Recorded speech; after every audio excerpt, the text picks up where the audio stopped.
In the theory of statistical inference, we have already introduced the idea of point estimation and the interval estimation. In a point estimation problem, the unknown parameter is represented by some suitable statistic which is called an estimator.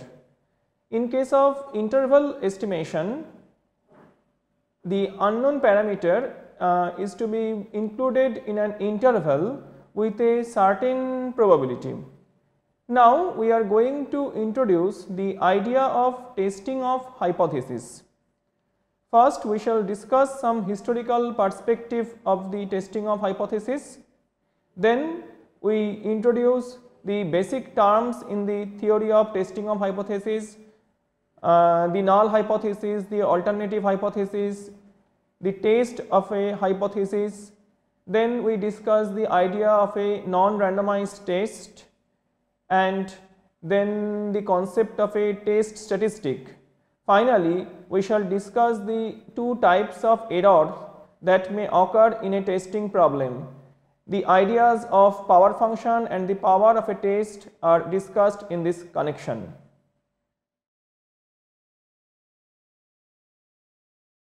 In modules 1 to 19, we have discussed the theory of point estimation, and in module 20, we have introduced the basic idea of interval estimation. Now we are going to introduce the concept of testing of hypothesis. In point estimation, some characteristic or feature of the population in which we are interested may be completely unknown to us, and we may like to make a guess about the characteristic entirely on the basis of a random sample drawn from the population, whereas in interval estimation we try to put forward an interval with the hope that the interval would contain the unknown parameter with some pre-assigned probability. In testing of hypothesis, some information regarding the characteristic or feature of the population may be available to us, and we may like to know whether the information is tenable or can be accepted in the light of the random sample drawn from the population. First, we shall discuss a historical perspective of the theory of testing of hypothesis. The first published test of a statistical hypothesis was by John Arbuthnot in 1710, who wondered about the fact that in human births the fraction of boys born year after year appears to be slightly larger than the fraction of girls. He considered data on the annual number of christenings in London classified by sex for the 82 years starting from 1629 to 1710. Equating christenings with live births, his intention was to test the hypothesis H. Births represent independent trials with a constant probability 0.5 of a male child being born. If H holds, he would say that chance governs the birth of a child. He used the original data only to check whether each year was a male year, that is, having a majority of male births or not. As it turned out, all the 82 years considered by Arbuthnot were male years. Using the theory of Bernoulli trials, he observed that if H holds, then irrespective of the number of births in different years, the probability of all 82 years considered being male years does not exceed half to the power 82. As this is exceedingly small, Arbuthnot rejected H and concluded that it is art, not chance, that governs the birth of a child. He argued that this was a proof of divine providence. Since some of the boys will be soldiers, they have a higher risk of an early death, so that a higher ratio of male births is needed to obtain an equal ratio of males among young adults. We see here the basic elements of a test. The propositions that the male birth ratio is 0.5 related to data by regarding these as outcomes of stochastic variables. The calculations that the data would be unlikely if the proposition were true, and a further conclusion interpreting the falsity of the proposition. The above idea was first used by Karl Pearson in 1900 for proposing the well-known chi-squared test of goodness of fit, and later by R. A. Fisher in proposing various tests of significance. An unified approach for testing statistical hypothesis was developed by Jerzy Neyman and Egon Pearson in 1928. Now, we shall discuss some notations and preliminaries that were required in testing of hypothesis. Let theta be the labeling parameter of the distribution of a random variable x and script theta be the parameter space. As in the case of parametric estimation problem, here also theta can be either real valued or vector valued. Instead of f theta x, here we use the symbol px comma theta as the PMF or PDF of the random variable x, and the family of the distribution is denoted as capital P equals to set of all px theta where theta belongs to script theta.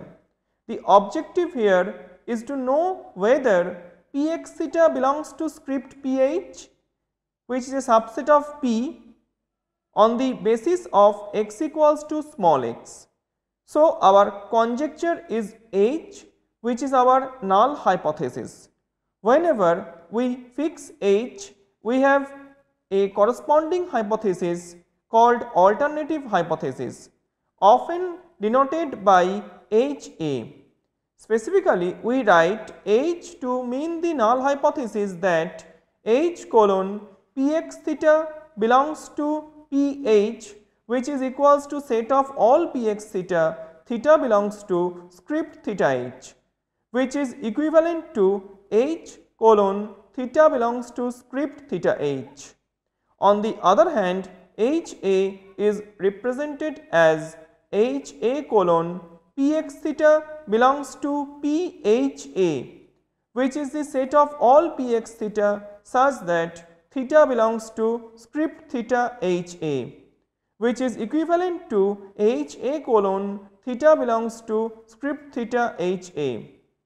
Further, note that script theta h and script theta ha are subsets of script theta, and script theta h intersection script theta ha, which is equals to a null set.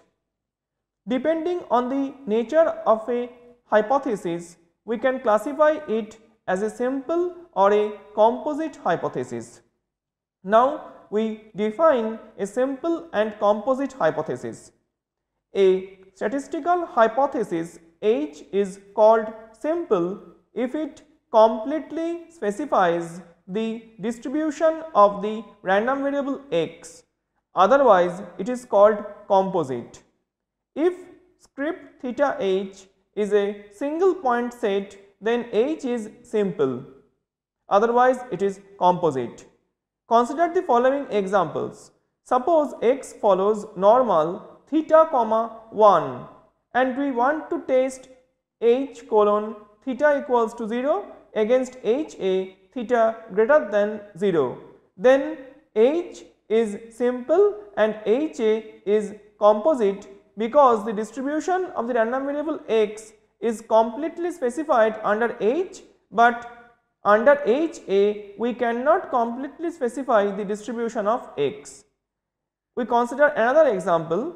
Suppose x follows normal mu sigma square, where mu and sigma square are both unknown.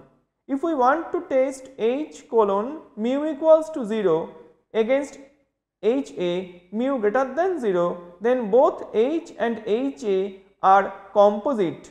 This is due to the fact that here sigma square is unknown and we cannot specify the distribution under H or HA. Next, we define the test of a hypothesis. A test of a statistical hypothesis H is a rule or procedure by which one can accept or reject H. Two types of tests are used in practice. One is called a non-randomized test and the other is called a randomized test. First, we shall discuss the idea of a non-randomized test. It is also called a deterministic test. Let script x be the sample space. A non-randomized test is a rule by which one chooses a region omega, which is a subset of script x, before the start of the experiment, such that whenever capital X equals to small x is observed, H is rejected if small x belongs to small omega, otherwise it is accepted. The region omega is called the critical region of the test and script x minus omega is called the acceptance region of the test. A non-randomized test is also called a deterministic test because here the critical region is found completely before the testing and no probabilistic statement is attached with the region. Next, we define the concept of a test statistic. In practice, associated with any critical region omega, it is possible to find a statistic capital T such that x belongs to omega is equivalent to the set of all x Tx greater than equals to some Cu. This is called a upper tail test, or x belongs to omega, set of all x belongs to omega, this is equivalent to set of all x such that Tx less than equals to Cl. This is a lower tail test, or the set of all x belongs to omega, which is equivalent to the set of all x such that Tx less than equals to Cl or Tx greater than equals to Cu. This is called a two-tailed test for two-sided alternatives. Such a statistic Tx is called a test statistic. It is used in specifying the critical region omega. We consider the following example. Let x1, x2, xn be a random sample of size n from normal theta, 1 population. For testing H theta equals to 0 against HA theta greater than 0, suppose one rejects H if summation I from 1 to n xi is greater than C, where C is a constant. Then summation xi is the test statistic for testing H and the critical region of the test is given by omega, which is equals to set of all x1, x2, xn such that summation xi greater than C. Now we shall discuss two types of errors that may occur in a testing problem. In a non-randomized testing problem, there will be either correct or incorrect decision. Correct decision can arise for either of the case when we accept H if it is true or reject H when it is false. On the other hand, incorrect decision can be either if we reject H if it is true and accept H if it is false. The measures used to quantify the two scenarios of incorrect decisions are called type 1 error and type 2 error.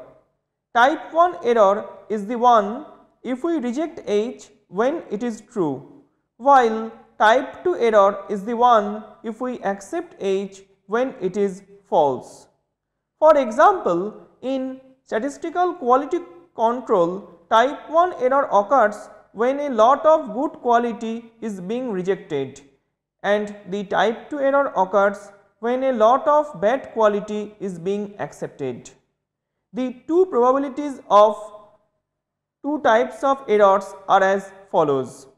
Probability of type 1 error is equals to probability x belongs to omega when theta belongs to script theta h, and probability of type 2 error is equals to probability x belongs to script x minus omega when theta belongs to script theta h a.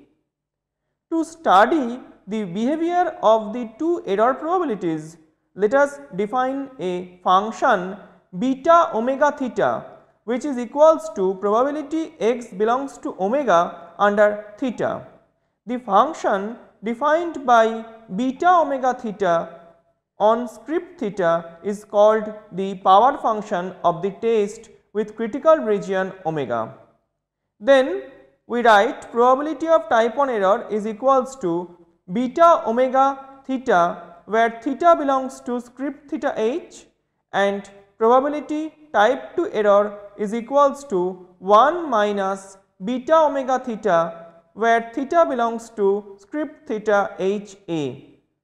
An ideal test procedure would be one for which beta omega theta belongs to script theta h, and 1 minus beta omega theta when theta belongs to script theta h a are minimized simultaneously by selecting omega in a proper way.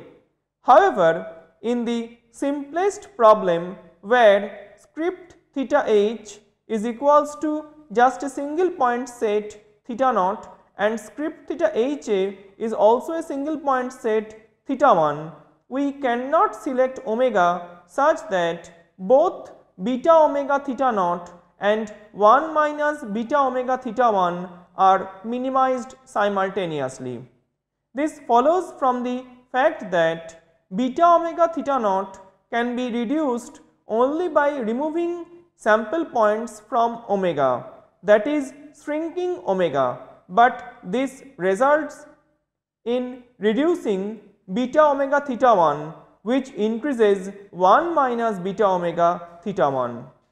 On the other hand, 1 minus beta omega theta 1 can be reduced only by increasing beta omega theta 1 or by enlarging the set omega, which increases beta omega theta naught.